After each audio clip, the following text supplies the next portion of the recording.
예. 자, 지난주에 중생하다가 이제 지정의까지 했고요. 그리고 오늘 양심 부분부터 계속하게 되는데, 중생에 대한 어떤 개념을 조금 중생 또는 거듭남이라고 하는데요. 여기에 대해서는 예수님께서 가장 잘 설명하신 부분이 이제 요한복음 3장이 되어 있고요. 그 다음에 이제 하나님의 나라와 관련해서 이 중생에 대해서 말하고, 그리고 중생에 대한 그 말씀 중에 참 그 신비한 부분은 바람이 어디로 시작해서 어디로 가는지 또 어떻게 없어지는지 알 수 없는 것처럼 거듭난 사람도 다 이와 같다라는 이제 예수님의 말씀이 굉장히 특이합니다.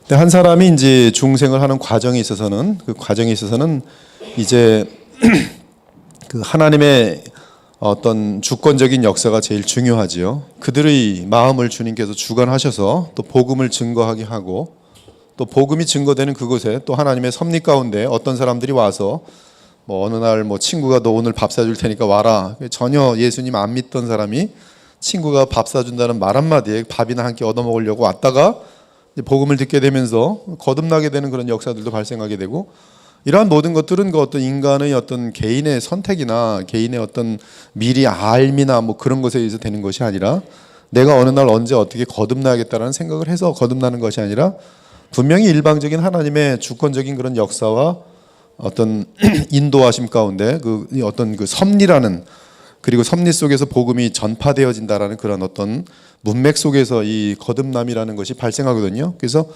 분명히 복음을 전하는 자가 있고, 그래서 이 복음을 전하는 자는 굉장히 복된 발걸음입니다. 그리고 그때 와서 또 듣도록 하시는 하나님의 섭리가 있고, 지금도 한국에 이렇게 뭐 5천만이 넘는 남한에만도 이렇게 많다 하지만 실질적으로 정확하게 뭐 교회에 대한 얘기는 많이 듣겠지만 복음을 정확히 들어본 사람이 몇이나 될지는 건 우리가 다 알 수가 없는 것이에요. 근데 그 복음을 들었다고 해서도 또 예수님을 믿게 되는 것도 아니고, 그 중에 또 누구만이 또 예수님을 믿게 되는데, 이때 믿는 과정 속에 보면 놀랍게도 하나님의 주권적인 택함과 은혜가 진행되지만, 이 사람은 또 그 사람 입장에서는 분명히 자기의 마음을 열고 지정의가 동반되어지면서, 특히 자유의지가 예수님의 그 복음을 받아들이면서 거듭나게 되는 역사가 나타나는 것이죠. 지금까지 토마스 보스터는 지정의의 완벽한 전적 부패를 이야기하는데, 그럼에도 불구하고 이 전적 부패된 이 지정의에 이 성령께서 이 복음이 전파될 때 역사하심으로 말미암아 이 지정의가 살아나면서 그 다음부터는 이 지정의가 그의 그 인격이라고 하는 부분이 이 복음에 반응을 한다는 것이죠. 하나님의 그 삼위를 구별할 때 보면 펄슨이라 그래가지고 위격이라고 번역하는데요. 영원한 펄슨이에요. 그리고 unlimited, 무한한 펄슨이란 말이에요. 성부, 성자, 성령이 영원하고 또 무한한 그런 펄슨인데, 인간이 이 펄슨을 모양을 본받아서 피조될 때에 인간에게도 이 어떤 이 성부와 성자와 성령의 그 위격만큼은 비교될 수 없지만, 어떤 무엇을 본받아서 피조물로서의, 여기는 영원한 것이고 여기는 이제 피조물로서의 어떤 그 위격과 상당히 유사한 것들이 만들어졌는데, 그 만들어진 것 중에 가장 크게 이제 우리가 철학적이죠. 철학적 어떤 성경적인 컨셉이라기보다는 철학적인 개념 속에서 이 지정의라는 부분이 이렇게 인간에게 있습니다. 그 중에 제일 중요한 부분이 이제 이 프리윌이라는 부분인데, 이 프리윌은 감리교 같은 경우는 이제 미리 어떤 하나님의 은혜, 선제 은총이 있어서 하나님의 은혜를 받아들일 수 있는 능력이 있다 그러지만, 우리 개혁주의에서는 그런 받아들일 능력이 없고, 그리고 복음이 전파될 때에 성령의 살리시는 역사에 의해서 이 자유의지가 이제 살아나면서 그 하나님 앞에 응답할 수 있는, 복음에 응답할 수 있는 그러한 기능을 갖게 된다는 것이죠. 그러나 중요한 것은 그럼에도 불구하고 이 과정 속에서는 그 사람이 로봇가 아니라 하나님이 먼저 역사하시는 그 어떤 effectual calling이라고 하는데, 성령의 어떤 효력적인 부름에 의해서 그의 이 지정의가 살아남으로 말미암아 그 살아난 그 지정으로 반응을 복음의 함으로 말미암아 이제 믿음과 그리고 회개와 이러한 역사들이 발생하는 것이죠. 이런 발생들이 상당히 그 하나님의 주권적인 역사와 인간의 어떤 그 지정의 인격적인 부분의 어떤 반응 때문에 거기서 이제 여러 가지 신학들이 많이 발생하지만, 그러나 성경 전체적인 그런 어떤 그림 속에서, 그리고 우리가 실질적으로 한 사람이 거듭나는 것을 볼 때, 특히 복음을 듣지 못한 사람들은 구원받지 못한다라고 분명히 못을 박을 때, 우리는 이런 과정 속에서 거듭나게 된다는 것을 아는 것이죠. 그리고 구원받은 사람도 이제 구원을 받고 이제 지정이가 다 살아있단 말이죠. 그 살아있을 때 이 지정은 로봇 상태가 아니라 계속적으로 하나님의 어떤 이 하나님을 향한 믿음, 이 믿음의 부분이 이 지정의가 믿도록 자기 마음을 복종시키고, 이제 그러한 기능들이 있지만, 또한 이 사람들은 보면 구원받은 다음에도 계속 주님으로부터 멀어지려고 할 때에 하나님은 그를 또 때리셔가지고서 돌아갈 수밖에 없도록 만들거나, 딴 길로 주님으로부터 점점 멀어지려고 하고 있을 때, 거듭난 사람이 점점 멀어지고 했을 때 하나님께서는 어떤 만남을 통해서 내가 이렇게 되면 안 되지 하고 다시 돌아가게 만드시거나, 함으로 말미암는 끝없는 하나님의 인도하심과 그를 놓지 않는 사랑의 역사들이 있는 것이죠. 그래서 그런 은혜의 어떤 역사로 말미암아 그는 또다시 그의 지정의가 또 순응하고, 그러나 그 중에 또 어떤 사람은 완고해요. 그래서 때리심에도 불구하고 계속 고집을 부면서 하나님으로부터 멀어지려 할 때 하나님은 그의 그냥 인생을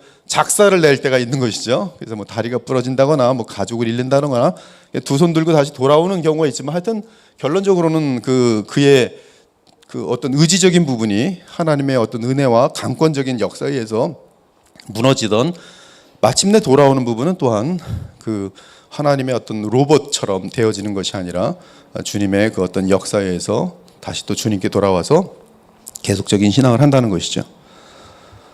그래서 이제 거듭난 사람, 거듭난 그 현상을 성경에서는 어떻게 표현을 하냐면 옷을 입었다, 그렇게 표현을 해요. 그래서 새 사람을 입었다, 또 옛 사람을 벗어 던지고, 그래서 옷이라는 개념인데, 마치 그 옷을 입지만 또 옷을 완전히 벗진 못해요.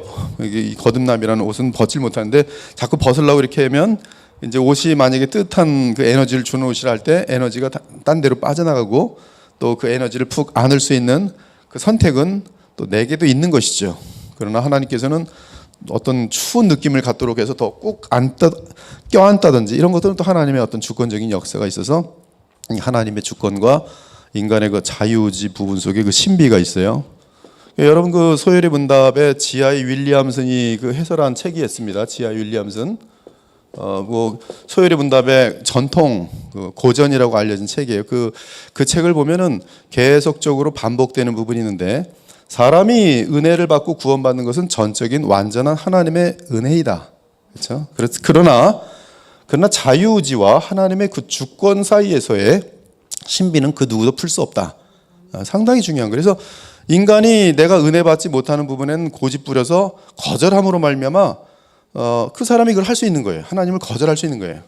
거절을 오래 하면 하나님은 그를 성경적으로 놓지 않기 때문에, 약속하셨기 때문에 그에게 점점 세게 사랑하시는 거죠. 세계 사랑은 점점 아프게 때리시는 것이죠. 돌아갈 수밖에 없도록. 이 거듭난 이후에 여러분들에게는 하나의 이렇게 이 열고 닫는 이 미닫이가 있어요. 그 거듭남은 생명입니다. 생명이라는 것은 바람과 같은 것이에요. 근데 여러분이 바람을 막을 수도 있고, 바람을 열면 그 여는 순간에 그 나라는 존재의 그 안 속으로 밖에서의 그 거룩한 호흡, 루하흐가 들어오는 것이죠. 성령이 들어오시는 것이죠. 근데 이것을 열고 닫는 것을 내가 할 수 있어요. 닫고 있으면 그 사람은 여전히 그 닫은 상태 속에서 어둠 속에 있으면서 자신의 어떤 어두운 생각과 어두운 어떤 그 판단과, 그리고 어두운 그런 감정과, 또 그 가운데서 또 끝까지 문을 열지 아니하는 그런 어떤 그 고집, 완고함 같은 것들이 있게 되면서 예수님을 전혀 닮아가지 못하죠.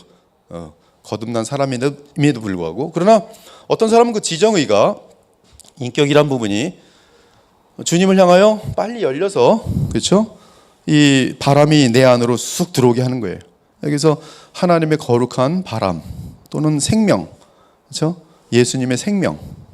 근데 이 예수님의 생명이 들어와서 나의 지정의를 다스리게 하고, 나의 감정을 주관하게 하고, 이러한, 그래서 나는 내가 열어놓은 그쪽으로 들어온 생명력에 의해서 나의 지정의가 다시 다스림을 받으면 점점 나는 예수님을 닮아가게 되는 그런 그림이라고 볼 수 있어요.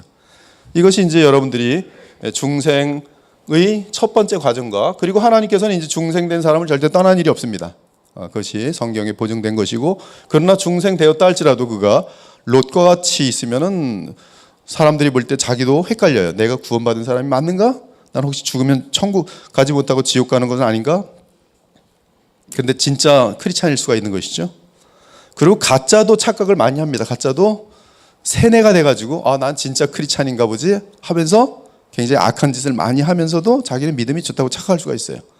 그러나 이제 정상적인 사람은 이제 중생한 이후에 그 주님의 사랑에 감정적으로나 또 지적으로나 특히 의지적으로 자기를 적복종시키면서 계속 주님과의 연합 상태, 믿음의 상태를 또 잠깐 떨어지는 것 같으면 철저하게 회개하고 다시 주님께 돌아와서 계속 주님과의 어떤 연합을 유지하는 가운데 신속히 삶이 변화가 되고 성품이 변화가 되면서 주님께 쓰임받아서 많은 열매들이 그의 내적인 성품적인 면에서나 또 그리고 그의 성품을 통해서 역사하시는 하나님의 또 다른 이 바람의 역사, 생명의 역사, 영향력의 역사에 의해서 많은 사람들이 이 사람으로 인하여 주님께로 돌아오고 또 변화되어지는 역사가 나타나면서 열매가 풍성하게 맺혀지는 그런 그림이 되는 것이 이제 크리스찬들의 그런 어떤 그 여정이라고 볼 수 있는 것이죠. 저는 지금 굉장히 짧은 순간에 지금 여러분의 챕터 속에서의 중생과 연합까지를 순식간에 다뤄봤어요. 그리고 지금 우리는 다시 이러한 그림 속에서 다시 토마스 보스턴의 이제 구체적인 내용들을 계속 이제 또 들어가 보겠습니다. 일단 중생에서 가장 중요한 변화는 한번 쫓아가시죠. 죄를 싫어하고 그리스도를 사랑한다. 이건 방향성의 문제예요. 방향성의 문제라고. 거듭난 사람은 근본적으로 방향이 그렇게 되어지도록 하나님의 거룩한 생명이 그에게 임한 것이죠. 거룩한 바람이 임한 것이죠. 거룩한 디스파지션이라고 하는데 성향이 임한 것이 거룩한 옷을 입은 것이죠. 그렇게 돼 있어요. 그래서 이 그리스도를 가장 그러면서 사랑하게 되면서 다른 모든 것들을 이제 비교할 수 없을 만큼 주님을 추구하기 시작합니다. 그것이 이제 중생한 사람들의 계속적인 이제 변화라고 할 수 있겠어요. 그러면 이제 중생한 사람들은 양심이 새롭게 된다. 양심이 새롭게 된다. 중생을 통해 물론 중생은 아까 말씀드린 것처럼 그 사람의 지정의가 이제 활짝 열리는 것이죠. 깨달음을 얻고. 그래서 지정의가 새로운 빛 가운데에서 이제 이 빛이 영혼 안에 자리를 잡을 때 그 자리를 잡는 과정은 이제 자유의지적으로 철저하게 예수님을 영접하고 그분을 알고 믿고 그렇죠. 감사하고 뭐 이런 작용들이 다 연합된 것이죠. 그 사이에 또 지식이 증가하고 하나님을 알아가고 그래서 중생을 통해 새로운 빛이 영혼 안에 자리를 잡을 때 양심은 빛을 받아 깨닫게 되고 새로운 것들을 알게 된다.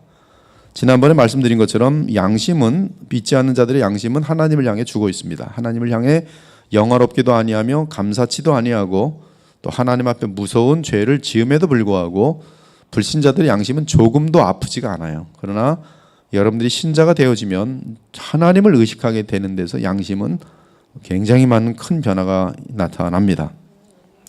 이제 주의 등불의 심지에 불이 붙자 환하여지더니 그 빛이 그 마음의 가장 깊은 모서리까지 다 그 영혼이 이전에 알지 못하였던 죄악들을 발견한다. 그래서 빛이 확 비쳤더니 오늘 우리 조병용 권사님이 얘기했어요.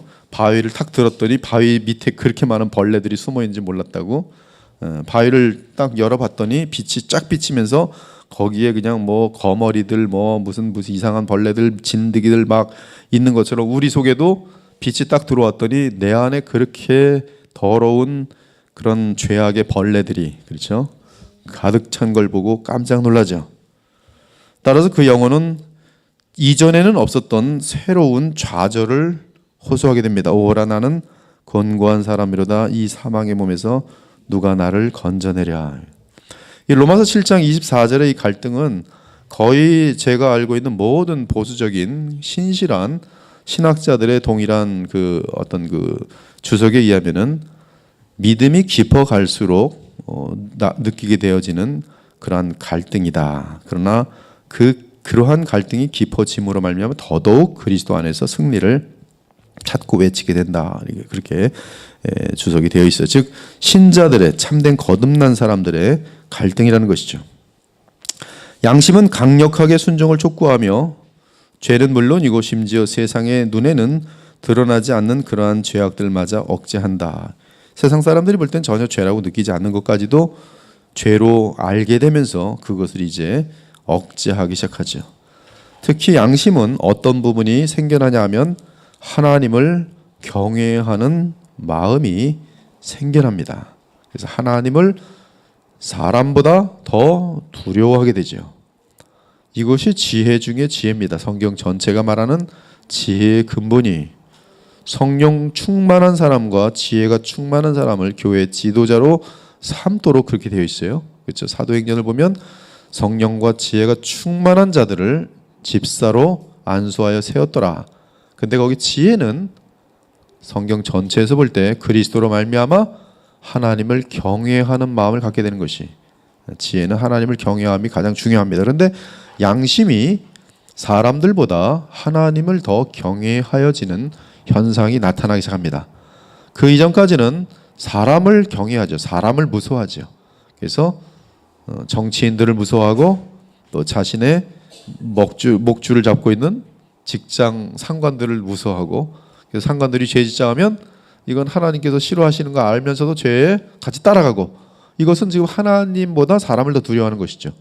그러나 다니엘서를 보면 다니엘은 사람보다 누구를 더 두려워해요? 하나님만을 두려워해요. 그래서 비록 내가 죽을지라도 하나님을 배신하지 않는다 하면서, 그렇죠? 사드락과 메삭과 아벳느고 같은 경우는 얼마든지 신상에 절하지 않으므로 지금 이 느부갓네살 왕으로 하여금 용광로에 던져지는 그러한 무서운 일도 당하게 된다는 것이죠.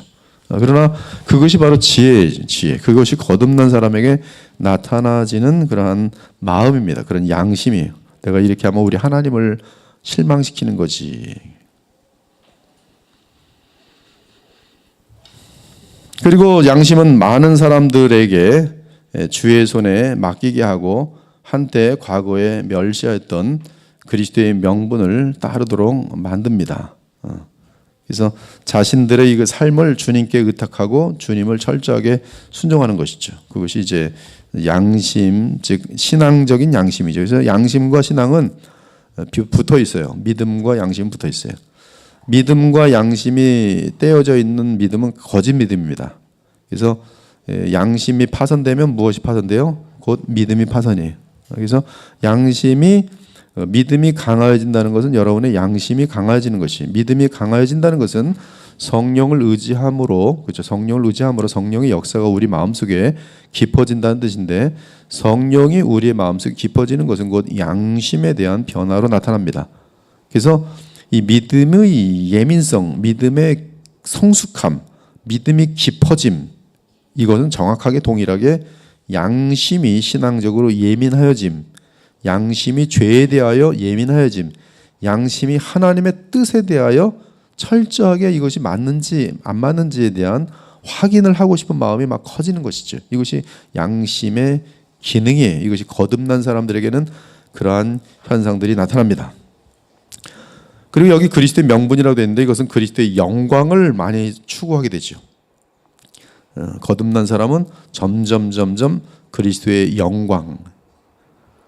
그래서 내가 죄를 짓고 죄를 지으면 하나님께 뭘 맞아요? 꿀밤 맞아요. 그래서 비참합니다. 근데 그것 때문에 슬픈 게 아니라, 이제 거듭난 사람은 내가 죄를 짓고 하나님께 징계를 받음으로 아파서 눈물도 쭉 빠지지만 한쪽 부분에서 왜 눈물이 한없이 나오는지 아십니까? 바로 나로 인하여 누구의 영광이 떨어졌어요? 하나님의 영광이 떨어졌어요. 사회에서나 교회에서나. 그것 때문에 가슴이 아파지는 사람은 바로 예수님을 사랑하기 때문에 그런 거예요. 내가 먹칠당하는 건 괜찮은데 나를 위하여 자기 생명까지 다 바치신 예수님의 영광이 나라는 존재 때문에 떨어질 때는 그 고통이, 거듭난 사람은 굉장히 커요. 나중에 죄를 왜 안 짓게 되냐 하면, 죄 짓고 내가 하나님께 의도 맞을까 봐 두려워서가 아니라 내가 사랑하는 우리 주님, 그분의 이름이 땅바닥에 떨어질까 봐 죄를 안 짓게 돼요. 그것이 거듭난 사람의 변화예요. 그것은 동일하게 점점 나아가면 예수님이라는 그 인식은 주님의 몸된 교회를 향한 인식으로 또 발전돼요. 그래서 내가 희생당할지라도 누가 무너지지 않게 해요? 교회가 무너지지 않게 해요. 이 사람들이 이제 예수님을 사랑하는 마음이 큰 거예요. 반대로 이 거듭나지 않은 사람들은 교회 무너지는 거 상관없어요. 내 영광이 제일 중요해요. 나를 안 알아주면 다 교회를 무너뜨리는 거예요. 내 멋대로 안 되면 승질을 내는 거예요. 그러나 거듭난 사람은 내 멋대로 안 되는 거 되고 아무런 관심이 없어져요. 주님이 영광 받으시고 주님이 기뻐하시고 주의 몸된 교회가 거룩하여지고 뿌리를 내리면 그것이 나의 존재로서의 의미가 다 되는 것이기 때문에 감사할 수가 있어요. 이것이 거듭난 사람의 방향성이고 그리고 역할인 것이죠. 이제 죄책은 양심을 예리하게 만듭니다. 그래서 양심은 이제 이 거듭난 사람의 양심은 성령과 함께 죄에 대해서 예리해져요. 과거의 죄악들에 대해서 쓰라린 후회를 할 뿐만 아니라 그리고 자신에 대한 이 죄에 물든 그런 모습들에 대해서 혐오로 가득 차게 됩니다. 그 양심은 그리스도의 죄사함과 성령의 역사에 부드러워지면서 그렇죠. 그 마음이 그리스도의 그 씻으심으로 말미암아 감사하고 그리고 성령의 역사로 말미암아 그 마음이 깨끗하여지고 살같이 회복되면서 죄와 주님 앞에서의 신앙적인 책임에 대해서 예리하여집니다. 그리고 공동체 속에서의 책임도 예민하여져요. 내 입장이 아니라 주님의 입장 그리고 교회의 안녕과 평화를 더 추구하게 되죠. 그리고 이미 과거의 죄로 인해서 매를 맞아 봤기 때문에 이제 쉽게 죄를 범하지 않아요. 어리석은 사람은 뭐예요? 매를 맞았는데 또 같은 짓을 하면 그건 어리석죠. 제가 이제 어렸을 적에 닭을 키워본 적이 있어요. 닭은 정말 머리가 나빠요. 지금 오고 길래 딱 때렸어요. 굉장히 아파서 픽 돌아요. 고개에서 딱 돌리는 순간 다시 돌리고 와요. 그래서 정말 닭은 머리가 나쁘구나. 제가 그때 분명히 알았어요. 근데 사람들 중에도 그런 사람 되게 많아요. 방금 전에 얻어 맞고도 또 가서 그러고 또 있어요. 이제 이런 사람들은 이제 거듭난 사람이라 할지라도 뭐 어디서부터 그런 영향이 있는지 그냥 지독하게 완고하고 그냥 두들겨 맞으면서 평생 로처럼 그냥 있는 거죠. 뭐 성장도 안 하고 수수께끼 같은 사람이 되는 거예요. 저 사람 도대체 거듭난 거야, 안 한 거야, 헷갈리는 것이죠. 여러분도 그런 사람 되지 말고 철저하게 자기를 부인해서 자꾸 이게 살같이 마음이 예뻐야 돼요. 그래서 주님이 성령이 역사하시면 성령으로 확 변화되고 그래야지 이 마음이 어리석으면 안 돼요. 불에 데웠는데 뜨거워 그러고서 안 뜨거웠던 것 같은데 또 만질까 그래서 불 또 만지고. 근데 죄의 불은 더 사실 무섭거든요. 근데 저도 뭐 말은 이렇게 하지만 죄에 대해서는 참 지독하게 어리석어요. 이제 새롭게 된 양심은 무엇보다 우리 주 예수 그리스도께 나아가게 하지요. 아름다운 얘기죠. 예수님께. 그분의 보혈만이 죽은 행실로부터 양심을 깨끗하게 할 수 있기 때문에 그래. 히브리서 9장 14절 그리스도의 보혈은 그렇죠. 모든 죽은 행실로부터 우리의 양심을 깨끗하게 한다. 보혈의 역사죠. 성령으로 인한 역사죠. 그래서 그 주의 보혈은 성령의 은혜로 말미암아 그 양심에 거룩한 기름을 붓지요. 거룩한 영향력, 생명력을 붓죠. 그래서 양심이 굉장히 아름다워지죠. 그래서 양심의 변화가 반드시 중생과 함께 있습니다. 그래서 양심이 전혀 변화되지 않는 사람은 10년 전에도 남의 등 쳐먹고서 고소해하고 잡아 떼고, 근데 지금도 여전히 남의 등 쳐먹고 잡아 떼고, 그런 사람들은 양심이 지금 죽어 있는 거죠. 한쪽 부분에 있어서. 또 여전히 어떤 음행 같은 것들이 지속되고 있다면 그 사람은 음행이란 부분에 있어서 양심은 죽어 있는 것이죠. 그래서 여러분들 양심은 분명히 성령의 역사에서 변화되도록 돼 있어요. 양심이 변화된다는 것은 양심이 여러분들 강하면 이 갈라 그럴 때 양심이 먼저 찔러요. 그래서 양심이 무딘 사람은 갈라 그럴 때 죄로 향해서 갈 때 쑥 가서 그냥 저질러 버립니다. 이것은 양심이 그 기능을 못 하는 거고요. 양심이 기능을 하면은 이 죄를 향하러 갈 때 이게 뭐 난리가 납니다. 막 빨랑빨랑 뭐 이렇게 뭐 알람 키고 뭐 갑자기 소리서 멀렁멀렁하고. 그래서 첫 번째 죄를 질 때는 양심이 벌렁벌렁 난리가 납니다. 근데 한 3번 정도 그 양심을 무시해버리고 질 때는 3번째 되면 양심이 간신히 흔들려요. 한 10번 하면 양심은 죽어요. 근데 성령께서 양심을 회복시킨다는 것이죠. 그래서 양심이 점점 우리 속에 강해지면 죄를 질라 그러면 이게 막 내 몸이 막 후들후들 걸리는 거예요. 그러니까 얼마나 죄가 막히는 거겠어요. 그래서 양심이 성령으로 변화되는 것은 여러분에게는 엄청난 축복이죠. 그래서 성령의 충만을 구한다는 것은 여러분의 양심이 굉장히 그 성령 안에서 이 그리스도와 연합된 가운데 예수님하고 사랑으로 딱 연합됐는데 그 마음이 얼마나 죄라는 것이 불편하겠어요. 정말로 이제 여러분들이 거룩하여져서 예수님의 마음과 정말 뭐 98% 정도 90% 이상 주님의 마음을 연합해서 본받고 있다. 그럼 아마 죄라는 것은 전부 배설물로 느껴질 겁니다. 그러면 배설물 여러분 손 만지고 싶어요? 만지고 싶은 사람 혹시 있어요? 여기 너무 맛있어, 너무 재밌어, 너무 이렇게 따뜻하고 좋아 이런 사람 있어요? 그 정신병자나 그러지? 근데 여러분의 양심이 이 성령 안에서 정말 깊어지면 죄라는 것은 배설물보다 더 더럽게 느껴져요. 더 더럽게 돼. 그리고 죄악된 세상이 얼마나 더러운지를 굉장히 예민하게 느낍니다. 그래서 뭘 사모하게 되냐 하면 주님의 세상이 언제 올까? 인간의 간교함들도 너무나게 이게 예민하게 느껴지면서 너무너무 사람들이 악하구나, 나를 포함해서. 우리 모두가 참 하나님의 은혜와 변화의 역사가 얼마나 필요한지에 대해서 간절하게 소원할 수밖에 없어요. 왜냐하면 죄에 대한 그 혐오와 더러움이 많이 느껴지기 때문에 그래요. 근데 죄를 좋아하는 사람은 그런 게 안 느껴지죠. 너 죄가 너무 재밌는 걸 어떻게 해? 죄를 지으면 입이 쫙 벌어지는 걸 어떻게 해? 그러나 우리 양심에 거룩한 기름이 붓게 되면 참 죄 많은 이 세상 우리 주님 언제 오실지 사모하게 되도록 돼 있어요. 이제 중생하게 되면 기억도 은혜에 의해서 회복됩니다. 저번에도 말씀드렸지만 부패한 기억은 뭐만 기억해요? 원수된 일들만 기억해요. 저 사람이 나에게 한 상처들만 기억합니다. 그래서 앙심과 복수심이 많은 사람들은 어려운 고난 속에서 그 마음이 상처를 입은 거예요. 여러분, 어려움은 누구든지 당합니다. 인생 가운데. 근데 믿음으로 어려움을 당한 사람은 그리스도를 닮아서 어려운 사람들을 이해하는 쪽으로 발전됩니다.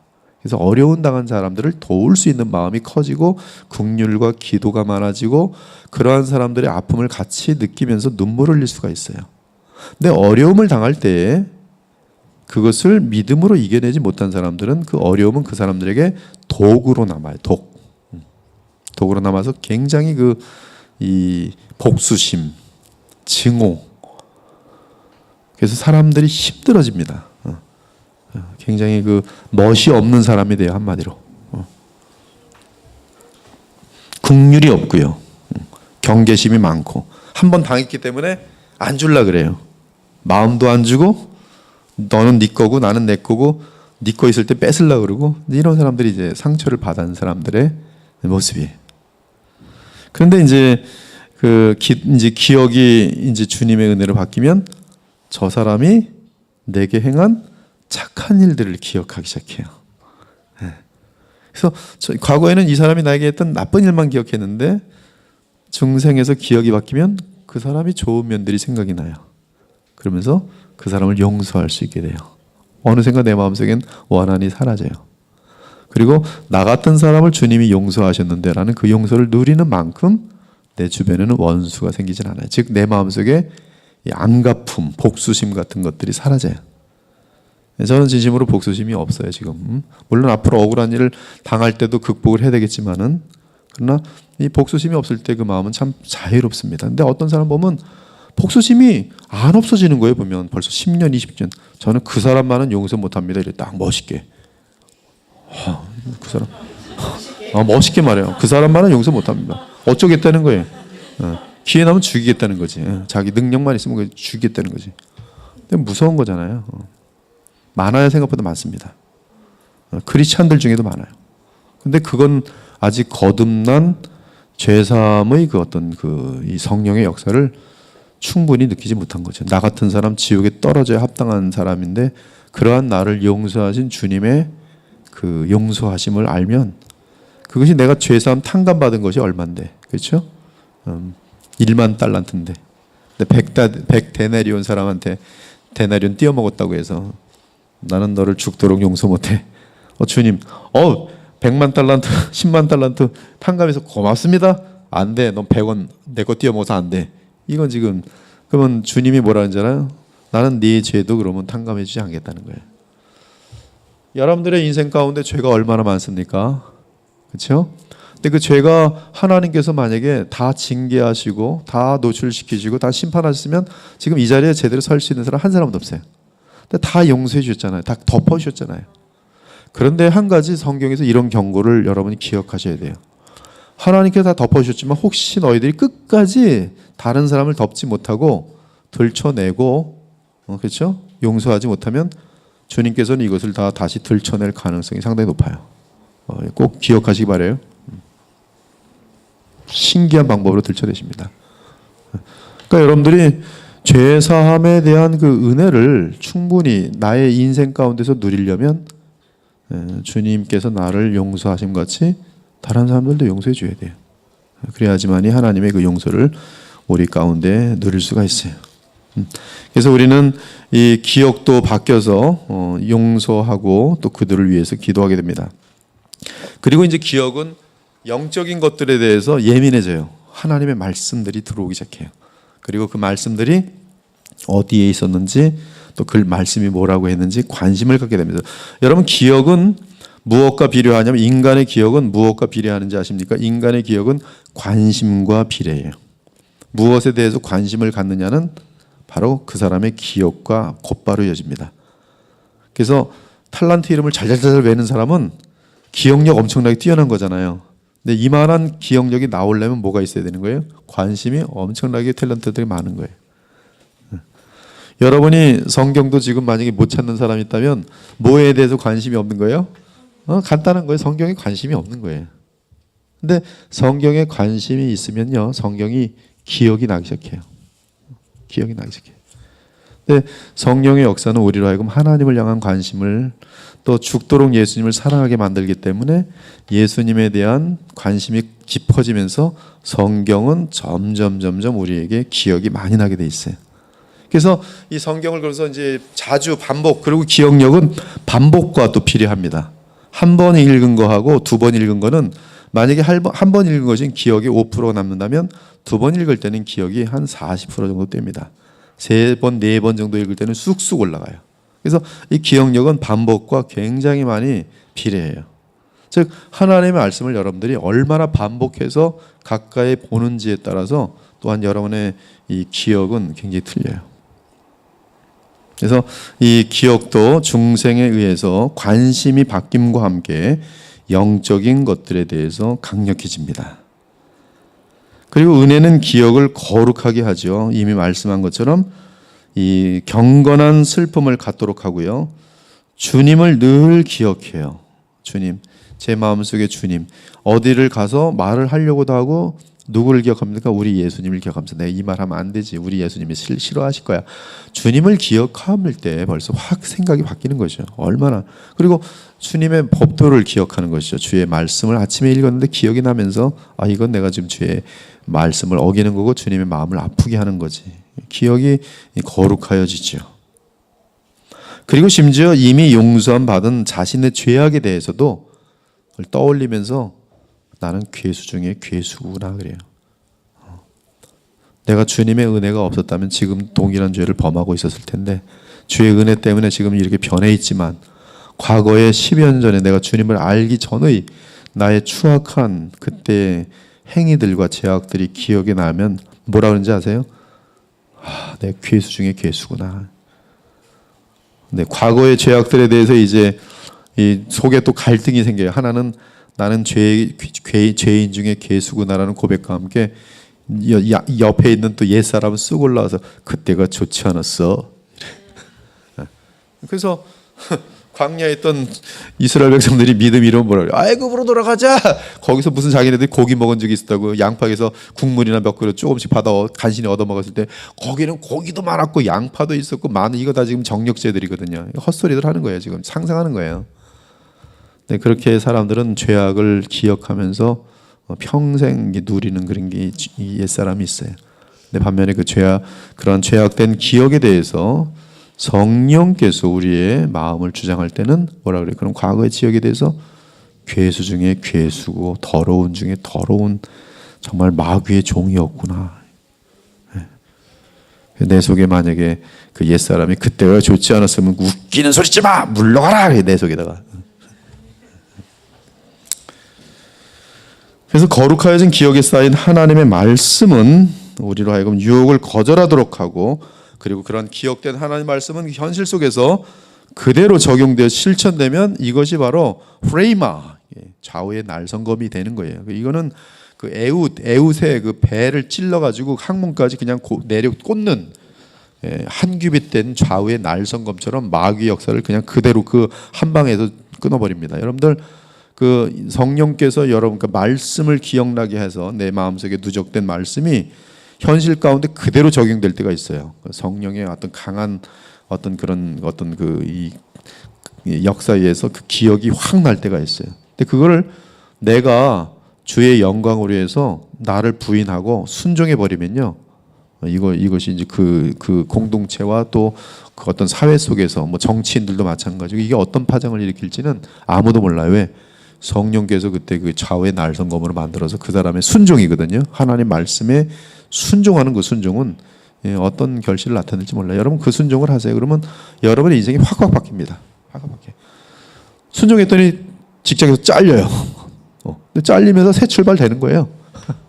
아무도 몰라요. 남들 땐 저건 저렇게 말 함부로 잘렸어. 죄 짓자 그랬는데 죄 안 짓고 뭐라고 하더니 잘렸어. 근데 그 사람이 만약에 우리 다 같이 술집 갑시다, 우리 나쁜 짓 합시다 그랬는데 저는 안 합니다! 그리고 소리 지르고 한번 나갔다고 해보세요. 그럼 그 다음날 잘렸겠죠. 또 그 사람이 어떻게 될지는 주님의 손에 있는 거예요. 하나님은 보고 있는 거예요. 근데 그게 다니엘의 인생이고 성경 전체 인물들이, 그리고 성경의 교회 역사 속에 보면 위대하게 쓰인 사람들의 공통점이 뭐냐 하면 웬만한 사람들과는 특이한 어떤 하나님 말씀에 충성돼서 자신을 내던지는 순교적인 정신의 그런 모습이 확 드러나요. 이것은 그때 그러면서 이 마귀의 어둠들이 확 물러갑니다. 마귀의 어둠들이 확 물러가요.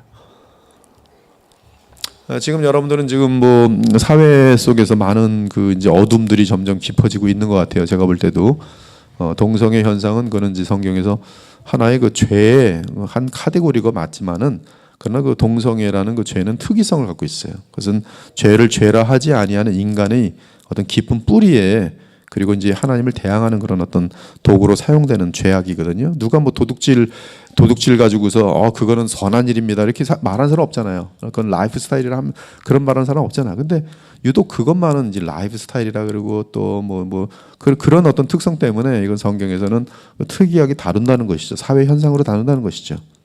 근데 이제 지금 그런 이제 동성애를 다루는 문제가 지금 인류 역사 가운데 전 세계적으로 동의하는, 인터넷 시대가 다가와서 더더욱 그러겠지만 지금 이제 세계가 지금 같이 움직이고 있는 것이죠. 선진국이라는 이름 속에서, 문명이라는 속에서, 인권이라는 이름 속에서 상당히 그것이 많은 나라에 합법화되고 있다는 것이 지금 상당히 특이점으로 저는 보고 있는 것이죠. 언제든지 역사 속에서 동성애는 있었어요. 그러나 전 세계적으로 이것이 합법화되어지는 시기는 제 기억으로는 없는 거라는 것이죠. 없는 것이. 그런데 그러면서 이제 어두워진다고 보고 있지만, 사사기를 방불케 하는 어두움으로 들어간다 할지만, 여러분 사사기하고 이 다윗 왕의 등장 사이에 뭐가 있어요? 룻기가 있어요. 룻기. 룻기에 짧은 글이 있고, 그리고 다윗 왕 시대가 들어옵니다.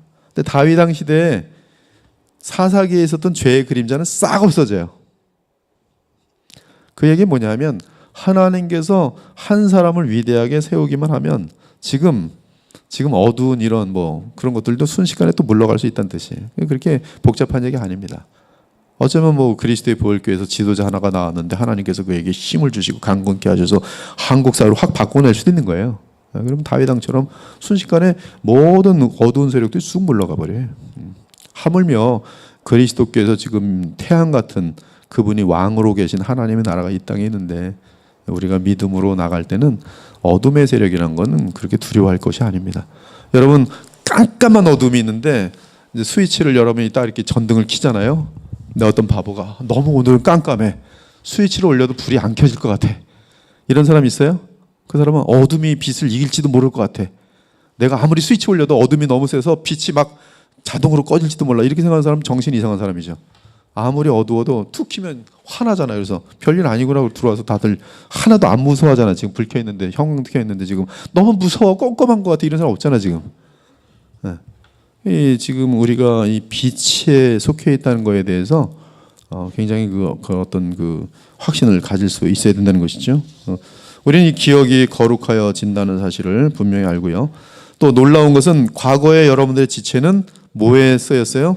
죄에 쓰였어요. 그래서 이 돈 쉬면서 좋아하는 분들이 옛날에 있었어요. 지금 돈이야 뭐 그렇게 이제 인터넷 시대니까 안 쓰지만 옛날에 저희 동네 살던 할머니 한 분은 꼬부랑 할머니였는데 이제 옛날에 개 하시던 분이거든요. 그분은 이곳저곳 가서 이제 갯돈을 모아가지고 자기 돈도 아니잖아요. 근데 저녁에 갯돈 이렇게 모으면 이제 저희 집에 와서는 이렇게 가방을 활짝 열어요. 그 여기 이제 돈이 이렇게 담겨 있어요. 현금이죠. 그럼 쉬고 또 쉬고 한 2시간도 앉아서 쉬는 거예요. 쉬었다가 또 쉬고. 돈 쉬는 재미가 그렇게 큰 거죠. 돈 쉬는 재미가 그렇게 큰 거예요. 근데 나중에 변화돼도 돈 쉬고 있어요. 길에 가서도 돈 쉬고 있고. 담배를 피우는 사람은 담배가 없는데도 이러고 있어요. 몸에 익숙한 거죠. 여러분 몸이 죄에 쓰일 때는 그것이 습관이 돼서 죄가 몸이 나중엔 죄를 요구해요. 그래서 청교도들 중에 보면은 여러분들이 정말 삶을 바꾸고 싶으면은 침대 위치나 이런 걸 확 바꾸래요. 왜냐하면 사람 몸은 저기 침대가 있다. 눈은 의식했어요. 뇌는 저기 침대가 있다. 그리고 너는 거기에 누웠을 때 되게 좋았더라. 의식이 돼서 거기 자동으로 눕게 된다는 거예요. 자동으로 아무 생각 없이. 그러니까 내가 좀 새롭게 이제 시작을 하고 싶은데 이 환경을 안 바꿔놓으면 딱 들어와서 이제 새로운 마음을 갖고 오늘부터 공부 열심히 해야지. 근데 침대를 딱 보는 순간 저기서 조금만 자면 되지.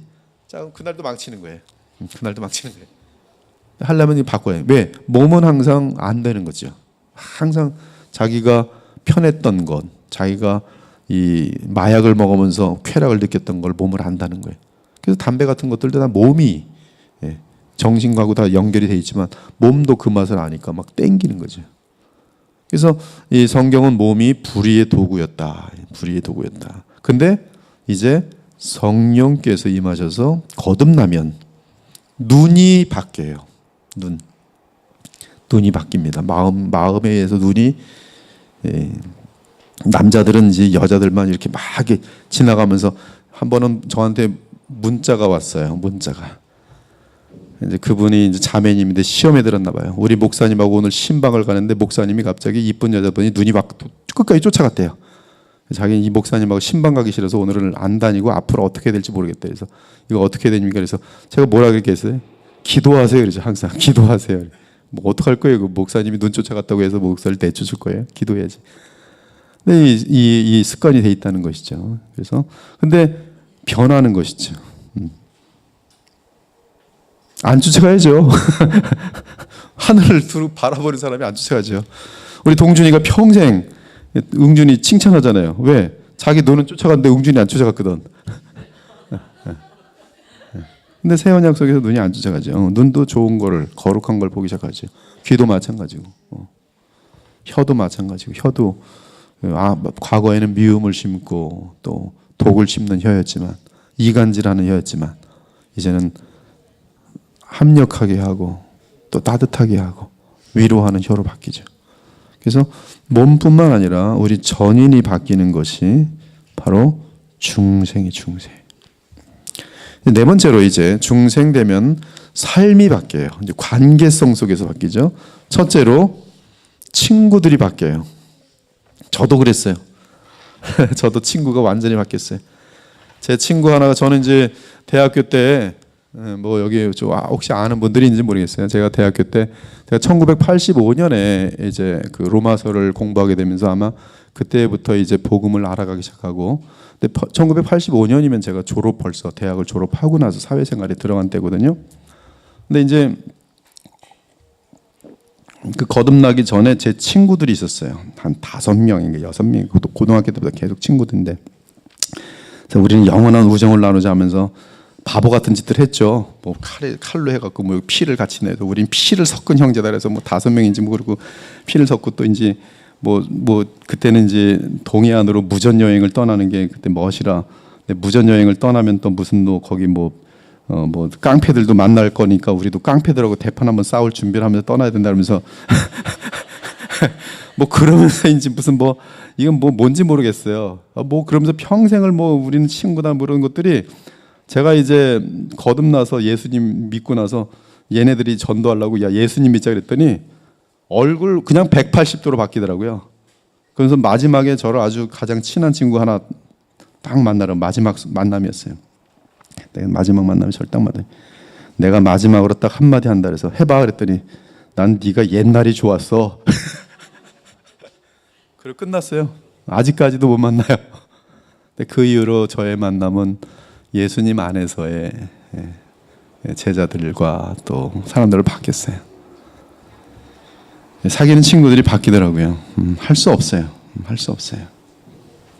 여러분, 여러분들이 그들을 주님께로 인도할 수 있는 영향력을 줄 수 있는 입장이 아니면 친구 사귀는 거 조심하셔야 돼요.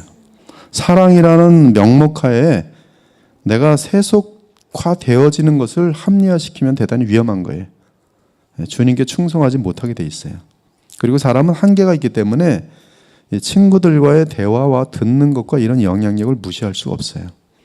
교회에서 믿음이 신실한 사람들과 함께 온 마음을 다해서 믿음이 깊어지는 사람과 나는 세상 친구도 있어 하면서 세상 친구를 계속 둔 사람들 사이는 영적인 성장이 많이 틀려요. 세상 친구를 버리라는 게 아니에요. 그들을 주님께로 인도하기 위해서 그 관계가 지금 하나님께서 허락하셨다는 사실을 분명히 알고 있어야 돼요. 근데 그 이상 다른 것으로 인해서 친구 관계를 맺고 있는 것은 나에게 영적으로 부정적인 영향이 되지 진정한 영향이 되질 않아요. 그래서 여러분들은 그 예수님 안에서의 친구를 더 소중히 여겨야지, 정치적인 성향이 나랑 맞기 때문에 불신자라도 좋고 얘는 친구고 얘는 친구가 아니다, 있을 수가 없는 거예요. 여러분들은 누가 가장 친해야 되냐면 예수님 안에서의 사람들이 가장 귀한 친구들이 돼야 돼요. 그래서 성경도 보면 이 불경건한 무리들과 한 통속이 되거나 악한 자들과 쓸데없이 친해지는 것을 부끄럽게 여깁니다. 그래서 우리는 그러한 명분 아래 속지 말고요. 그들을 만약에 만날 일이 있다면 항상 예수님의 향기가 되어서 그들을 주님께로 인도하기 위한 그러한 거룩한 작전과 사명 가운데에서 그들과 만나야지, 그냥 얘들하고 만났더니 참 좋더라, 뭐 믿지 않는 사람들하고 술 한잔하는 것도 참 좋더라, 이렇게 할 때는 그거는 쉽지 않은 얘기인 것이죠. 우리가 또한 이제 중생으로 변화된 삶은 나의 가족부터 시작해서 거룩한 영향력을 나타냅니다. 그래서 좋은 남편이 돼야 좋은 남편. 제가 최근에 만나는 분들은 보니까 가정들이 구원을 못 받았어요. 한 사람만 교회를 나오는데 그들에게 제가 권하는 얘기는 뭐냐면 최고의 아내가 되라. 내 최고의 아내가 되는 이유는 그 남편을 당신을 믿고 교회까지 오도록 하기 위한 것이, 그거 외에는 다른 목적이 없어요. 주님 때문에 최고의 아내가 되라. 그래서 지금까지 밥 안 해줬는데 열심히 밥 해줘야겠네요. 당연하지요. 밥부터 해주세요. 우리가 만약에 이정관계를 끊지 못하고 여전히 갔다면 그것은 상당히 주님을 향한 충성심이 약한 것이거나 더 나아가서 이제 정말 거듭났는지에 대한 의심이 생기는 부분들이죠. 또한 우리가 돈을 버는 그러한 사업이나 이런 모든 것들도 목표가 틀린 거예요. 목표. 그리고 이 사업을 하는 것이 예수님 때문이기 때문에 그 과정도 굉장히 주의 영광을 고려한다는 것이, 이분이 되게 중요합니다. 그렇죠? 우리는 크리스찬이기 때문에, 거듭난 사람들이기 때문에 주의 영광이 너무나 소중한 나머지 목표도 하나님의 나라의 영광이요, 그리고 그 일을 하는 과정에도 결코 불의가 들어오거나 거짓이 들어오거나 그런 남의 등치는 것을 들어오거나 이런 것들이 들어오면 안 되는 것이죠.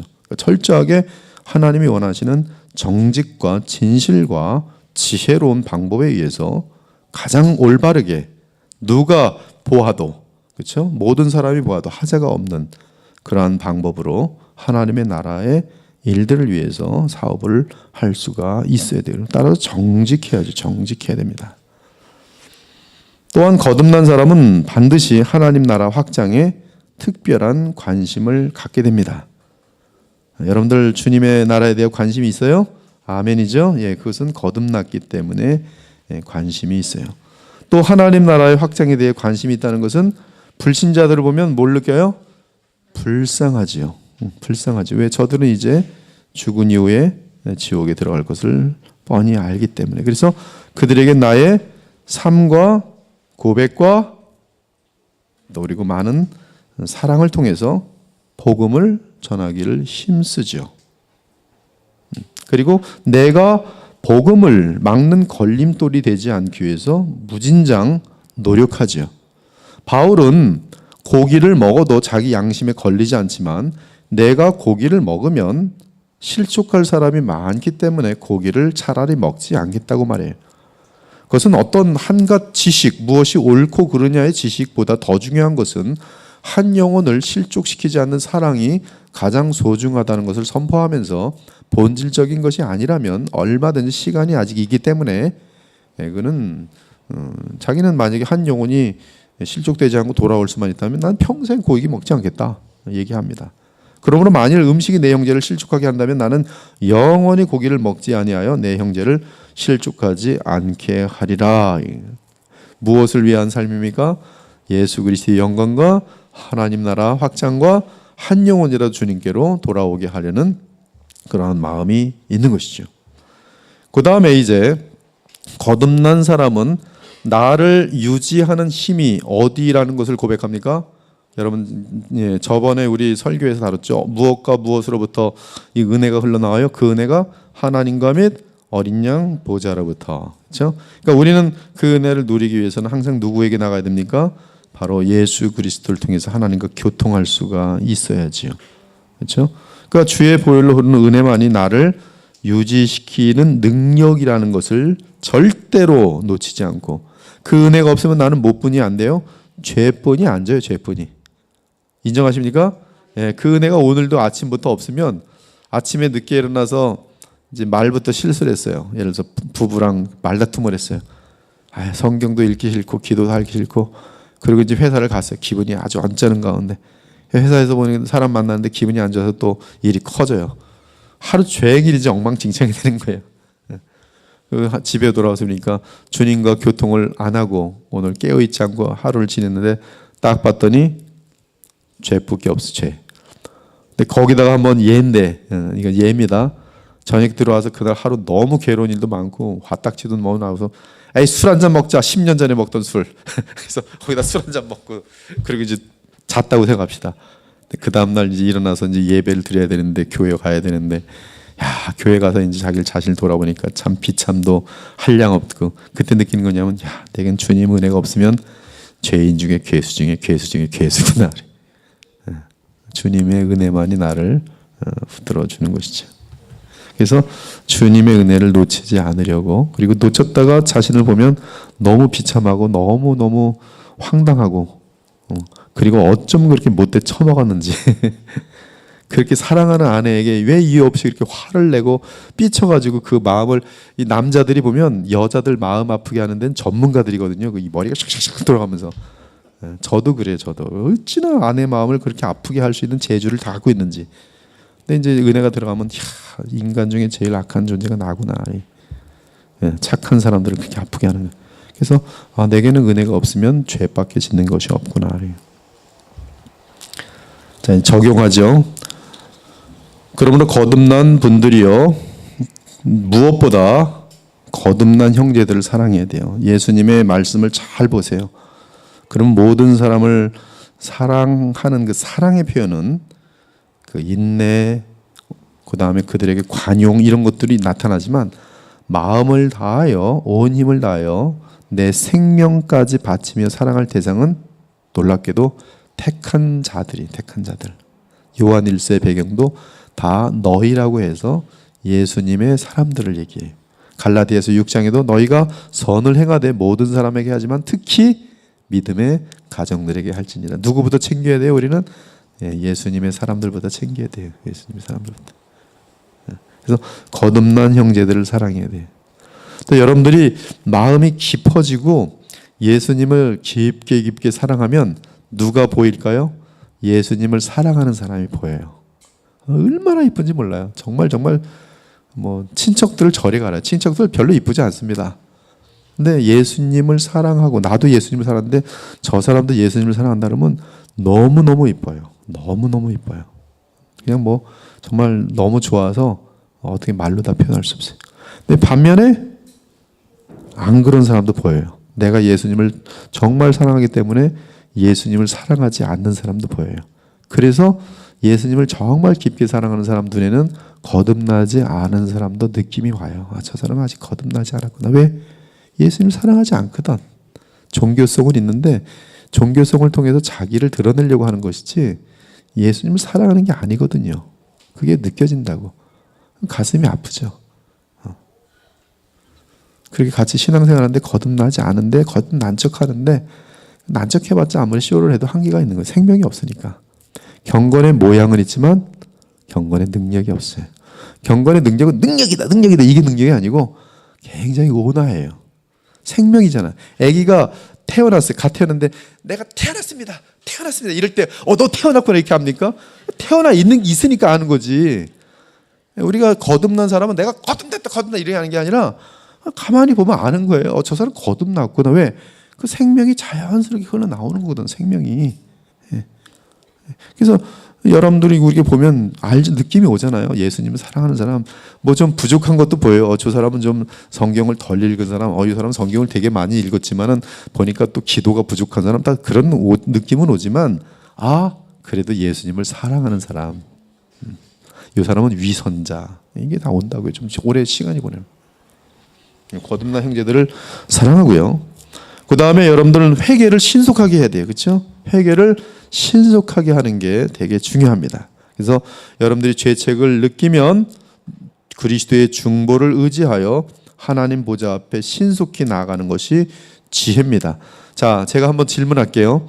죄를 짓고 빨리 주님 잘못했어요. 그리고 주님께 나아가서 죄를 회개하면 하나님이 때릴까요? 안 때릴까요? 안 때려요. 안 때려요. 여러분 자녀하고 똑같습니다.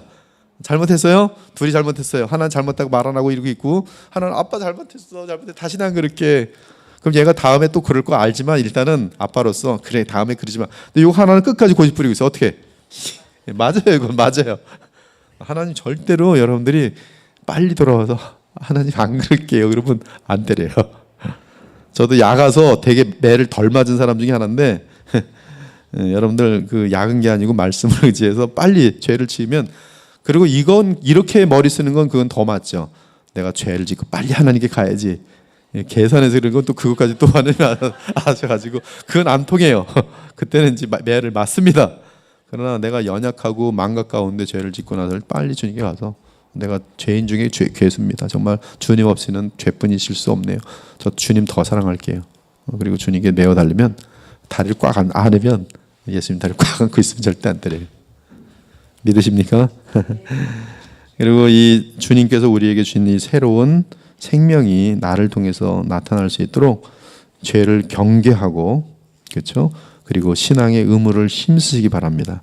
그리고 자꾸 온전한 것을 배우고 그래서 여러분들이 이러한 목요 성경 공부가 제가 만약에 가르치는 것이 주님이 기뻐하시는 가르침이라고 전제할 때에 여러분들에게는 지금 매주 이 1시간씩 듣는 것이 대단히 소중한 거를 지금 배워가는 것이죠. 그렇죠? 얼마나 여러분들도 모르는 사이에 많이 생각이 바뀔 거예요.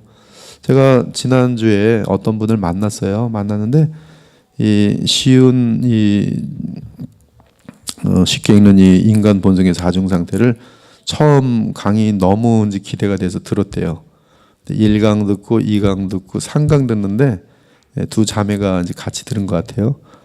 근데 뭐 쓰러져 가지고서 그날 둘이서 엉엉 울고 뭐 그래가지고 뭐 도대체 일어날 기력도 없고 자기네들이 그렇게 무서운 죄인인지 그때 이제 말씀의 그 조명 앞에서 느꼈나 봐요. 근데 그때 충격이 너무 커서 4강부터는 들을 엄두도 안 나고 아직까지 그래서 두려워서 보질 못했대요.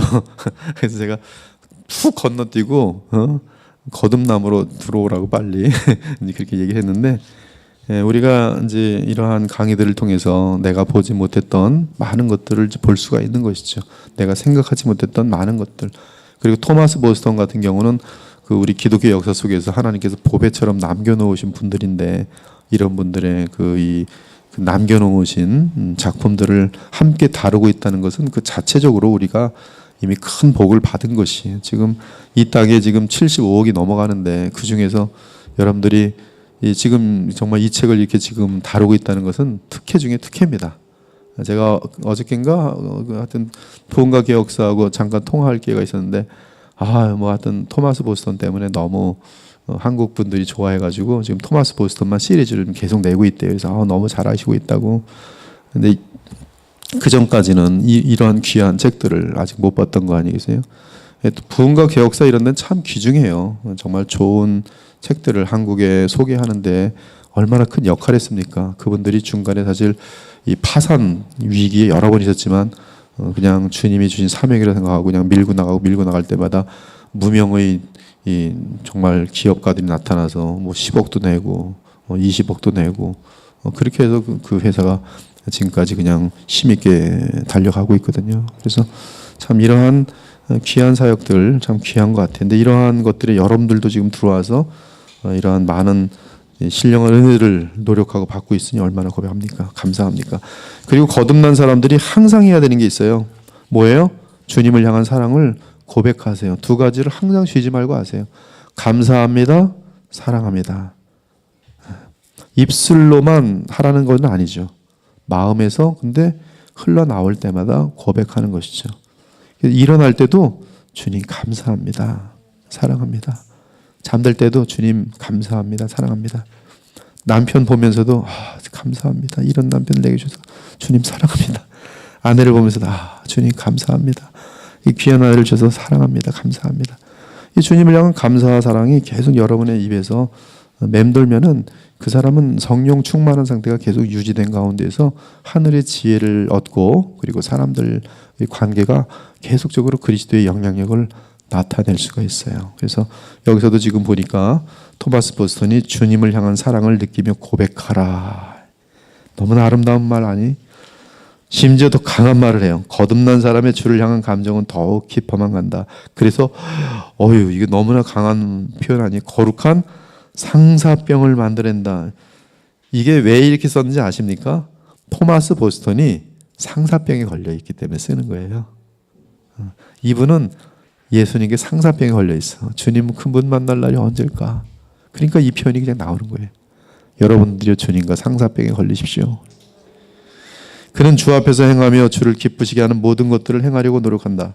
만일 주를 기쁘시게 하지 못했을 때는 그 마음으로 근심한다.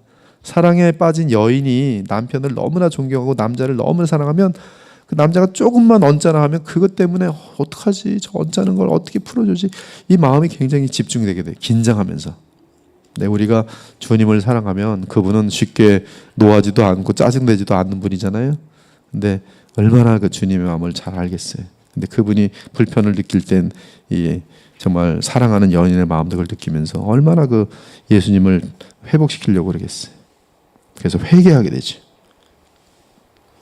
하나님을 사랑하는 것은 이것이니 우리가 그의 계명들을 지키는 것이라. 그리고 순종과 함께 주의 기쁨을 느끼면서 다시 사랑은 회복되고 뜨거워진다.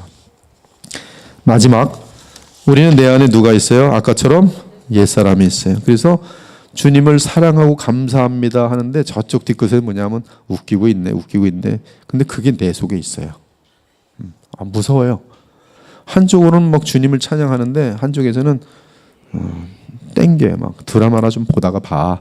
성경 읽고 있는데 딴 걸 하도록 꼭 유혹도 오고요. 또 마음에도 그게 생겨요.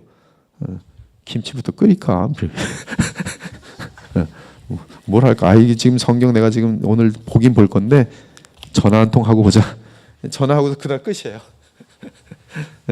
그러니까 우리 속에는 항상 주님께로 마음을 쏟고자 하는 것이 옳다는 거 알고, 나를 그날 이것이 나의 은혜를 충만히 줄 것이라는 알고, 이 시간이 내게 너무나 소중한 것을 아는데 동시에 내 곳 어디선가에서는 항상 이것을 회방놓는 세력이 있으니 이것이 바로 옛사람이 여러분 속에 과거에 주님을 모를 때 뿌리 깊게 존재했던 여러분 자신이란 말이에요. 그 로마서 7장에 보면 죄라는 건데 죄가 바로 납니다. 또한 그 세상양도 나예요. 그래서 항상 내 안에 지극히 거룩한 것과 지극히 더러운 것이 공존하고 있다는 사실을 절대 놓쳐서는 안 돼요. 아무리 거룩한 사람도 아직 호흡이 마치는 그날까지는 이 악의 뿌리, 죄의 뿌리, 무서운 부패의 뿌리가 우리 속에 있어요. 그래서 이것이 지금 이제 철저하게 짓눌린 가운데 힘을 발휘 못할 뿐이지 요거는 뱀 같아갖고 귀에 만지면 뱀머리가 쫙 크고 올라요. 그 뱀머리를 이게 굵직한 뱀들은 이 만약에 죄성이 깊은 거 옛날에 하도 깊었던 것들은 이 도끼로 목을 탁 잘라냈는데도 또 올라와. 그래서 자르고 또 올라와. 그게 우리 속의 죄예요. 여러분 그 잡초를 뽑아와서 알지 모르겠는데 이 착한 꽃들은 나물들은 왜 이렇게 약을 줘도 이렇게 안 크는지 모르겠어요. 근데 잡초들은 뭐 이렇게 그냥 약도 안 주고 맨날 발로 짚었는데 좀 두면 그냥 잡초로 가득 차요. 저도 미국에서 이제 뒤에 정원이 있는 집에 살았는데 얼마나 화딱지가 나는지 모르겠어요. 이건 뭐 할 일은 많은데 맨날 가서 이 뭐 잔디 깎는다 이러고 있고 제일 싫었어요. 또 내가 잔디 깎아놓으면 또 온 가족들이 다 싫어해요. 왜 이렇게 줄도 못 맞추고 그럼 난 헛수고 해갖고 또 다시 이제 아들만 칭찬받고 뭐 굉장히 시험거리였어요. 얼굴은 다 타고. 근데 정말 짜증나는 게 뭐냐면 그때 항상 느끼는 게 잡초들은 가만두면 무조건 자라나요. 그리고 좋은 꽃들은 갖고도 잘 안 되고. 인간하고 똑같은 것 같아요. 우리도 그냥 가만히 있으면 잡초가 그냥. 그래서 우리는 옛사람이 있음을 기억하고 항상 자신을 부인하고 그리스도를 믿음으로 붙들어야 돼요. 제게도 사실은 이제 어떤 때는 내가 지금 좀 일이 많다라고 느낄 때가 있지만은 그러나 이것이 제게 또한 복이라는 걸 알아요. 그렇기 때문에 이걸 절대 놓지 않습니다. 제가 그 스펄전의 책을 읽다가 스펄전에게 도전을 받은 게 하나 있어요. 하나님의 사람들이요, 주님을 섬길 수 있을 기회가 있을 때 절대로 놓치지 마시오. 하나님 나라의 일을 욕심내는 것은 하나님이 굉장히 기뻐하시고 그것을 감당할 능력을 주시기를 기뻐하십니다. 그래서 안 놓치려고 제가 너무 많이 무리하게 뛰긴 하는데 좀 많긴 하더라고요. 정말 근데 하여튼 하나님께서는 되게 기뻐하시는 것 같아요. 그래서 나를 무너뜨리는 모든 죄를 미워하고 늘 주의 은혜를 갈망하는 가난하고 겸허한 마음을 지니라. 그리고 나를 유익하게 하는 모임, 나를 유익하게 하는 만남, 나를 유익하게 복종시킬 수 있는 그런 것들이 있으면 빠지지 마세요. 그럼 나에게 무조건 유익이 되는 거예요. 그렇죠? 여러분 음식도 좋은 음식은 먹기 싫다. 근데 나를 망하는 음식은 왜 이렇게 맛있는지 모르겠어요. 항상 좋은 것들은 시간이 들어가고 집중이 들어가고 나의 마음을 다 쏟아야지 좋은 것들을 먹으니까 하기 싫은 거는 보통 좋은 것이라고 보면 돼요. 근데 오늘 목요일 날 여러분들이 지금 사실 이렇게 오는 거는 여러분들은 굉장히 훈련된 사람들이에요. 많이 벌써 성장한 사람들입니다. 이렇게 매주 나오는 것이 벌써 오늘 10강의 정도가 되는데 대단한 사람들이에요. 대단한 사람. 그래서 아까 그분은 3강의까지 듣고서 아직까지 아무 진도가 안 나가고 있는데 여러분들은 3강의를 훨씬 지나쳐서 5강의 할 때 보니까 얼굴들이 다들 힘들었어요. 제가 알아요. 그때 5강의 때 얼굴들이 막 힘들고. 근데 지금은 이제 자유함을 얻고 감사합니다. 이제 신비적인 연합으로 뛰고 한 15분만 다루고 다음 주에 계속하겠습니다. 은혜의 상태 신비적인 연합으로 들어가도록 할게요.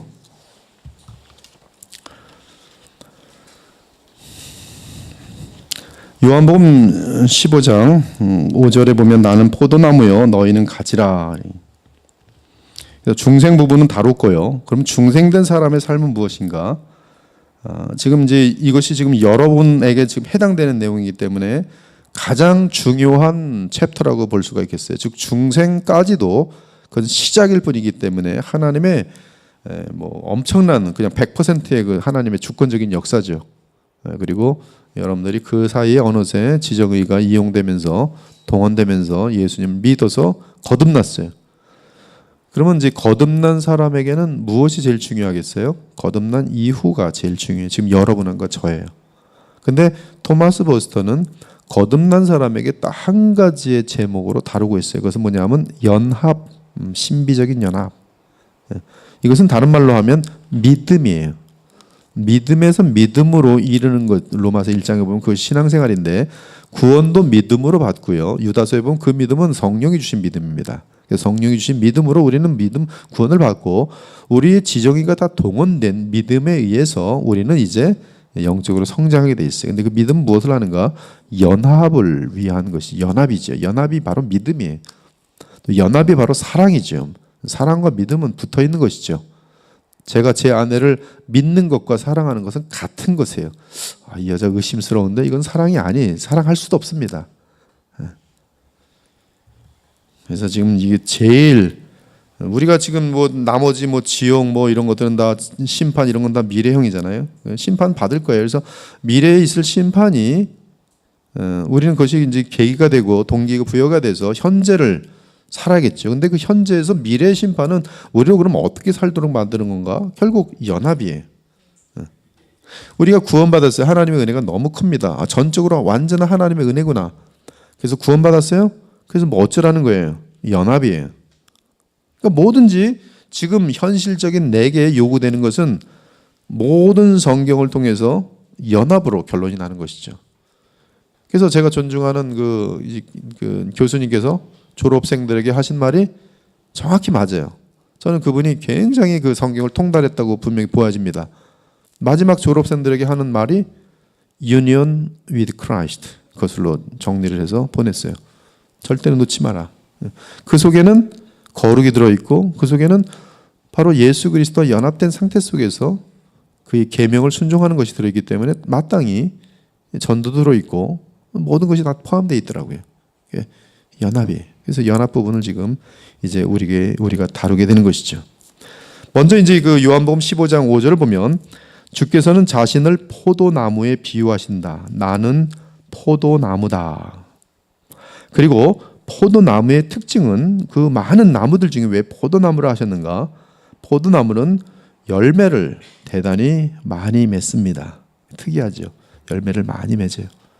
거기에 어떻게 이렇게 많이 열려있는지 모르겠어요. 그 포도 다 따보면은 그건 가지는 너무 연약해 보여요. 근데 어떻게 이렇게 많은 포도가 이렇게 주렁주렁 매달려 있는지, 포도 다 따먹고 나면 이렇게 큰 포도인데 이렇게 가지도 아니죠. 뭐 이건 그거 하나 남더라고요. 풍성한 열매. 주께서 자신을 포도나무로 비유하신 주된 목표는 그분의 백성이 살아가며 열매를 맺을 수 있도록 하는 지원자이며 공급자라는 것을 나타내기 위해서이다. 주께서는 그들을 가지에 비유하신다. 당신은 그 포도나무의 가지이다. 여러분은 그 가지이다. 당신은 포도나무로부터 모든 생명과 수액을 받으며 자라난다. 끊어지면 가짜죠. 끊어지면 수액을 받을 수가 없어요. 주께서 나는 포도나무여 너희는 그 포도나무의 가지라고 말씀은 참으로 멋진 비유이다. 근데 가지에는 두 종류가 있다. 하나는 줄기에서 처음에 자연스럽게 나오는 가지가 있고요. 다른 하나는 젖붙임을 받은 가지가 있다. 이게 포도나무의 세계예요. 포도나무는 젖붙이는 가지, 또 그리고 젖붙여서 이제 풍성한 그 가지가 원래는 그 제대로 열매를 맺지 못하는데 든든한 그 포도나무의 젖붙임을 받으면 굉장히 그 풍성한 열매를 맺어요. 실질적으로 그러합니다. 그러니까 항상 포도나무 세계 속에 보면 이게 젖붙임 같은 게 되게 많습니다. 근데 본문에서 말하는 가지는 후자의 경우이다. 즉 예수님은 마지막 아담으로서 마지막 아담의 젖붙임을 받는 그런 가지다. 이게 신학적인지 그 어떤 이 생각이 지금 이 토마스 버스턴에게 먼저 성경 전체에서 신학의 조직 신학이 갖춰진 다음에 요한복음 15장을 해석하려고 하니까 이제 이런 해석이 들어오는 거겠죠. 성경 신학자들은 이제 이러한 접근을 별로 좋아하진 않아요. 지금 그렇지만 뭐 우리는 하여튼 지금 토마스 버스턴이 성경 전체 속에서 바르게 이해하려고 하는 가운데에서 이제 지금 여기 있는 가지는 이제 젖붙임을 받은 가지여야 된다, 이런 이야기가 되는 것이죠. 본문에서 말하는 가지는 후자의 경우이다. 사람들 중에는 둘째 아담, 곧 참 포도나무이신 예수 그리스도에게서 나온 가지는 하나도 없다. 모든 사람이 태아된 포도나무인 첫째 아담으로부터 나올 뿐이다. 하지만 그들 중에 즉 퇴화된, 즉 모든 죄인들 중에 택함을 받은 자들은 그들의 원래 줄기에서 끊어져 참 포도인 그리스도에게 접붙이게 된다. 근데 이때 토마스 보스턴도 그렇고요. 이 청교도 신학자들의 특징이 있는데 이 현재 상황에 대한 묘사를 거의 안 해요. 지금 사실은 지금 우리가 현실적으로 보면 practically, actually 그 상태로 보면 지금 우리는 지금 이 아담으로부터 받은 그 옛가지가 뭐 하여튼 연결이 끊어진 상태가 아니죠. 우리가 죽을 때는 끊어집니다. 우리가 죽을 때 호흡을 마실 때 끊어져요. 근데 그 전까지는 끊어지지 않는데 이제 토마스 보스턴 같은 경우는 이제 이런 것을 다 끊어졌다고 이렇게 이제 봐요. 즉 긍극적인 그 그림 속에서 봅니다. 그래서 옛 나무는 끊어졌고 이제 새 나무에 붙었다. 이것은 언제 그렇게 되냐면 사실은 이제 우리가 죽음을 맛보거나 하나님의 나라가 완전히 이 땅에 새 하늘과 새 땅으로 임할 땐 반드시 그렇게 되겠죠. 그래서 그러한 것들은 이제 이게 궁극적인 상태로 지금 설명하고 있는 것으로 보시면 되겠어요. 그러나 진리 그 자체입니다. 그래서 그 내용이 일단 해설로 들어가고 교리는 이제 은혜의 상태에 있는 자들은 그들이 자연 줄기에서 잘려나와 새로운 줄기인 주 예수 그리스도에게 접붙임을 받아 연합된 자들이다. 이것이 은혜의 상태다. 바로 여러분들이다. 즉 자연준 줄기에서 잘려 나왔지만 저 같은 경우는 그 아까 말한 것처럼 여전히 지금 이제 연결되어 있는 그러한 이제 모습이 남아 있는 것으로 이제 보고 우리에게는 그리스도와 접붙임이 되어 있다 이렇게 보면 되겠어요. 근데 이 그리스도와의 접붙임에 대해서 그 연합에 대해서 이제 설명합니다. 그것은 영적인 연합이다. 굉장히 깊어요 이제 내용들이. 실적으로 고린도서 6장 17절을 보면 너희들이 그리스도와 연합되면 그 한 영이 되느니라라는 그 내용이 있어요. 그래서 남편과 아내는 결혼 연합에 의해 한 육체가 된다. 이것은 정확히 성경적인 결론입니다. 남자와 여자는 결혼으로 한 몸이 되면 한 몸이에요. 하나님 보실 때 신기하지 않아요? 신기하지 않습니까? 한 몸으로 본다는 게 에베소 5장에도 보면 한 몸이라고 돼 있어요. 하나 너희가 남자가 부모를 떠나 아내와 합할 때 하나가 되느니라, 한 마음이 되느니라, 한 영이 되느니라가 아니라 성경에 보면 한 몸이 되느니라 그래요. 두 몸인데 한 몸이. 두 몸인데 한 몸이에요. 근데 우리는 그리스도를 믿음으로 연합하게 되면 성령 안에서 한 영이 돼요. 예수님 안에서 한 영이 돼요. 한 영. 한 영혼이 몸의 머리와 지체를 움직이는 것처럼 하나님의 성령께서는 그리스도와 그리스도인들 안에 거하십니다. 그리스도에게는 무한하게 거하시고 그리스도인들에게도 이제 영원히 떠나지 아니하고 거하십니다. 그래서 누구든지 그리스도의 영이 없으면 그리스도의 사람이 아니에요. 그리고 우리는 지금 그리스도와 한 영이 한 영. 그래서 영적으로 연합돼 있어요. 그것이 바로 거듭난 사람의 상태. 이 연합은 이 묘사가 아주 멋있습니다. 토마스 보스턴의 이 연합은 실제 연합이다. 우리는 너무나 죄가 깊어서 영적인 실체들을 전혀 무지하거나 허구로 생각할 만큼 그걸 느끼지 못하고 인식하지 못합니다. 그러나 영적인 것은 모든 보이는 것들의 실체이며 영적인 것은 모든 실체의 근원 곧 하나님의 속성에 가장 가까운 것이기 때문에 이보다 더 실제하는 것은 아무것도 없습니다. 우리는 지금 핸드폰을 갖고 이건 뭐 조금도 의심하지 않잖아요. 근데 영적인 세상 하나님 보실 때는 이거보다 더 분명한 게 뭐냐면 여러분 안에 계신 예수님이 그는 뭐 이거랑 비교될 수 없는 거로 확실한 실체인 거예요. 우리는 우리의 눈으로 영혼과 몸 사이의 연합을 보지 못합니다. 그렇죠? 여러분 지금 저도 말하는데 지금 살아있는 거잖아요. 살아있는 것은 영혼과 몸이 연합되어 있는 것인데 뭐 어떻게 연합되는지 아는 사람이 이 땅에 아무도 없어요.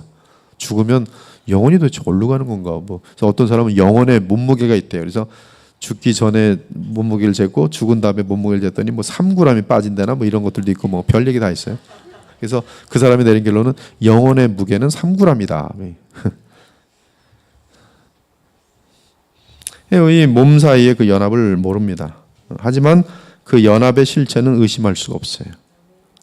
믿음은 공상이 아니라 바라는 것들의 실상이다. 그리스도와 신자들 사이에 있는 연합은 가장 분명한 실제다.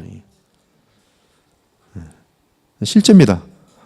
저도 예수님 안에 있고 여러분들도 예수님 안에 있을 때 저와 여러분의 관계는 너무나 굉장히 가까운 사이예요.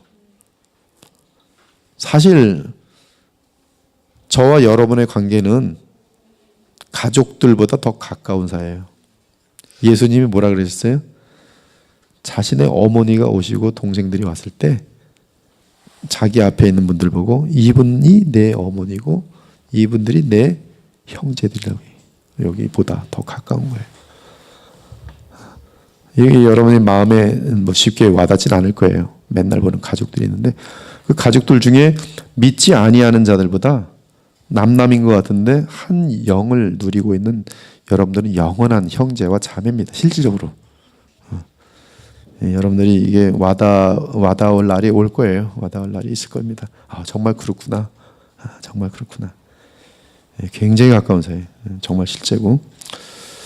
이 연합은 가장 친밀한 연합이다. 그리스도는 태 안에 있는 아이와 같이 중생한 자들 안에서 형성되어 그들 안에 있다. 그분은 터이며 그들은 그 위에 지어진 살아있는 돌들이다.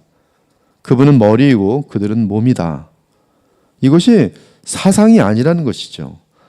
신비한 연합 속에 지금 성경은 이것이 다 포함되어 있어요. 여러분들은 여러분의 실질적인 머리는 예수님이고 여러분 그분의 몸입니다. 성령 안에서 마치 그들의 영혼이 그들의 몸 안에 사는 것처럼 그리스도는 성령으로 여러분 안에 지금 계십니다. 여러분 안에 계세요. 그래서 내가 그리스도 안에, 그리스도가 내 안에, 이건 정확하게 거짓말이 아니라 정확한 사실이에요.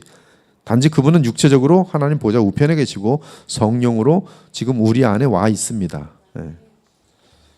아버지께서 그리스도 안에, 그리스도께서 아버지 안에 계신 것 같이 그들은 아버지와 아들 안에 하나이다. 아버지께서 내 안에, 내가 아버지 안에 있는 것 같이 그들도 하나가 되어 우리 안에서 하나가 되게 하소서.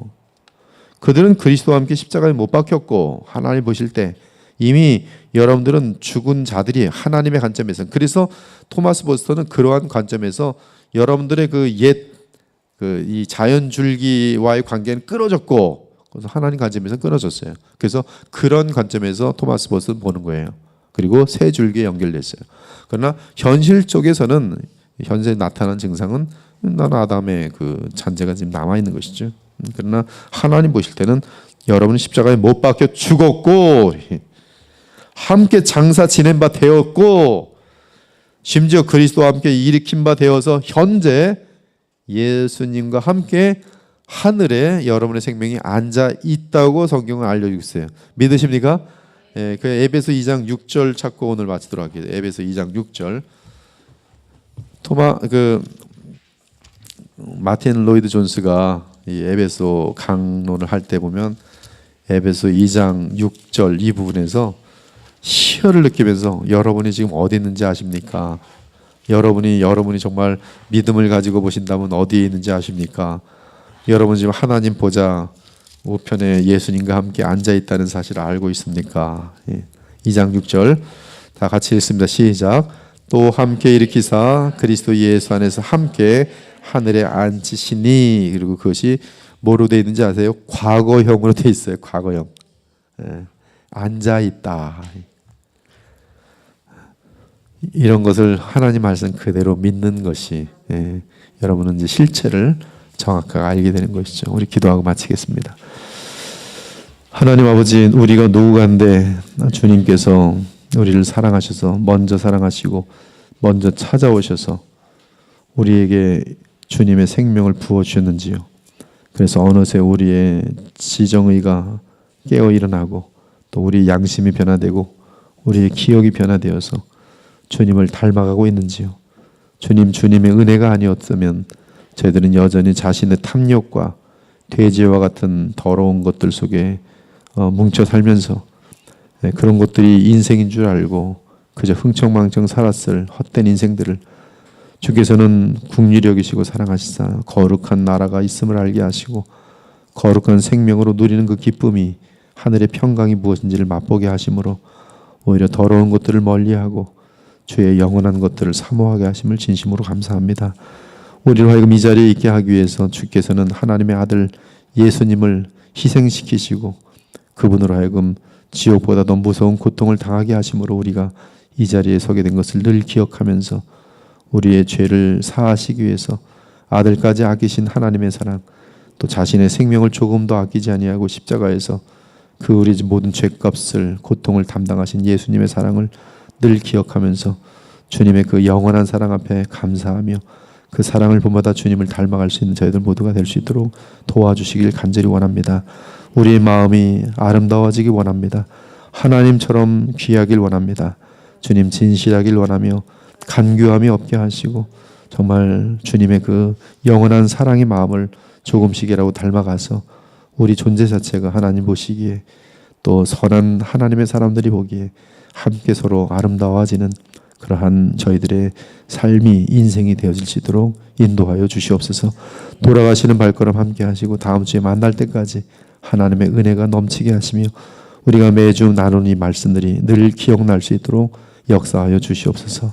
살아계신 우리 주 예수 그리스도 이름으로 간절히 기도 올리옵나이다. 아멘. 예, 감사합니다.